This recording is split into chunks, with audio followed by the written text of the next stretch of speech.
To Morocco now, where rescue efforts are still continuing after last Friday's earthquake that's so far known to have killed nearly 3,000 people. An aftershock shook a village near the epicenter on Wednesday evening as emergency responders dug through rubble.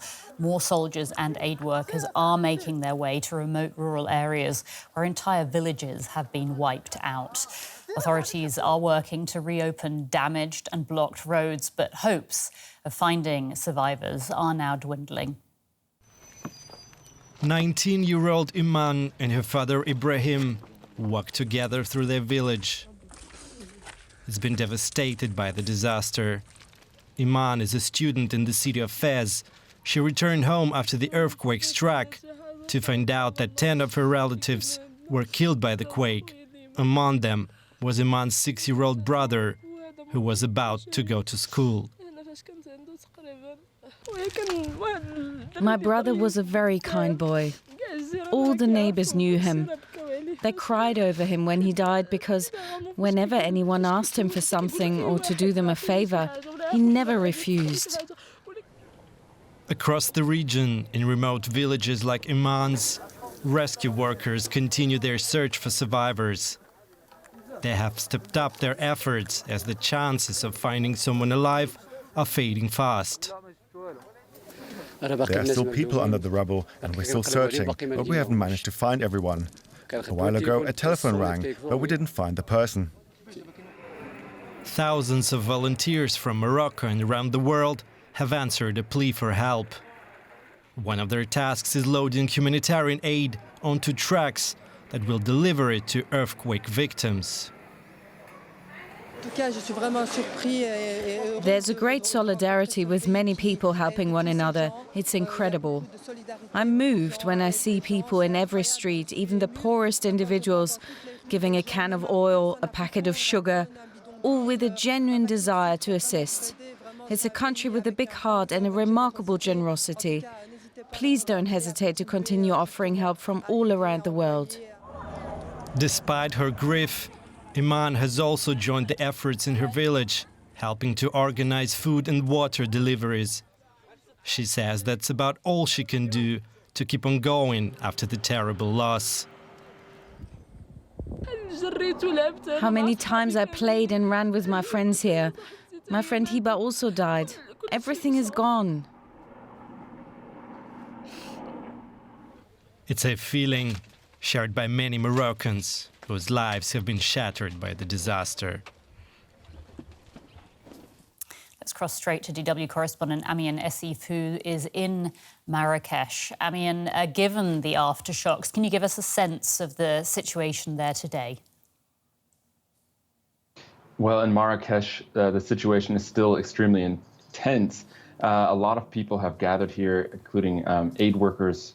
International aid workers are still arriving to come help, and the coordination just really is still in full force here. A lot of people are trying to get aid into these mountain villages that are worst affected. Now, the city itself was also affected, but that has more or less been stabilized. Some of the buildings are still have collapsed, and there's rubble still here, but really the death and destruction is up in those mountain villages. And we've seen supermarkets almost empty because of the desire by locals here to buy groceries and send them along with aid workers. So there's really a sense of solidarity here, but also a sense of panic that it's becoming too late to find the missing people under the rubble. So given how difficult it is to get to those remote areas, I mean, what can you tell us about the state of aid deliveries there? I mean, is stuff getting through?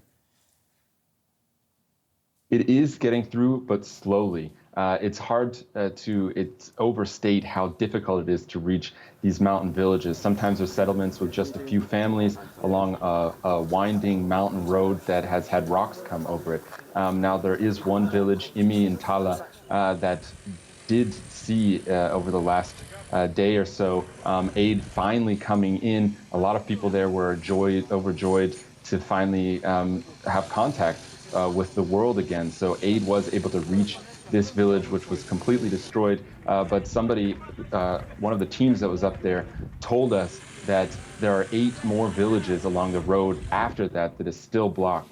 So some of these places since Friday have still not been contacted by aid workers. And just to remind you, these are mountainous regions. Morocco is known for its beautiful weather by tourists, but the mountains are not the same. There's rain predicted tomorrow. Temperatures get down to 10 degrees Celsius or 50 degrees Fahrenheit at night. So it is a dire situation for people who just don't have shelter and food or even running water in some cases. The government, the Moroccan government, has so far only requested assistance from 4 countries, Spain, Qatar, the United Arab Emirates and the UK. Is it under pressure to reach out to other countries for help? I mean, how do Moroccans feel about that? So far, the foreign governments like Germany and France that have offered aid, but this aid has not been requested by the Moroccan government, have been pretty tight-lipped. They've said that it's up to Morocco to decide whether they take that aid or not. And the Moroccan government has as well not really responded to the accusations that it has been too slow in accepting foreign aid.